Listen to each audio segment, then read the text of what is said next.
ഇന്ന് രാവിലെ എണീറ്റപ്പോഴാണ് നായ്ക്കൾ നമ്മളെ ചെരുപ്പൊക്കെ കടിച്ചത് നമ്മൾ ശ്രദ്ധയപ്പെട്ടത്. ഒരു ചെരുപ്പൊന്നല്ല, മൂന്നാല് ചെരുപ്പിന്റെ ഓരോ പീസ് കടിച്ച് കീറിയിട്ടുണ്ട്. എന്ത് ചെയ്യാനാ, ഇനി ആ ചെരുപ്പ് കൊണ്ടൊരു ഗുണമില്ല. അതുകൊണ്ട് നമ്മൾ പുതിയ ചെരുപ്പ് വാങ്ങാനായി കടയിലേക്ക് പോവാണ്. നിസ്കാരം കിട്ടും. എന്ത് വണ്ടിയില്ലെങ്കിൽ നമുക്ക് നടന്നു പോവാ. സമയം ആവണുള്ളൂ. സമയം ഇപ്പോ 12:30. നിസ്കാരം അപ്പൊ നിങ്ങളില്ലേ? ഞാൻ പോവാ.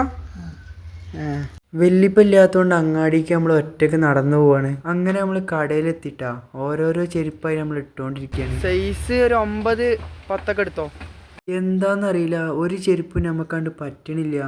അവസാനം ലാസ്റ്റ് നമുക്കൊരു ചെരുപ്പാണ്ട് എടുത്തന്ന്. പെണ്ണൊന്നല്ലല്ലോ കെട്ടണ്, ചെരുപ്പല്ല. എപ്പോൾ വേണമെങ്കിലും മാറ്റാമല്ലോ എന്നുള്ള പ്രതീക്ഷയിൽ ആ ചെരുപ്പ് നമ്മളാണ്ട് ഉറപ്പിച്ച്. നായ്ക്കൾക്കും ചെരുപ്പിനും തമ്മിലുള്ള വൈരാഗ്യം ഇപ്പോഴും മനസ്സിലായിട്ടില്ല. അറിയണവരുണ്ടെങ്കിൽ കമൻറ്റ് ചെയ്യട്ടാ.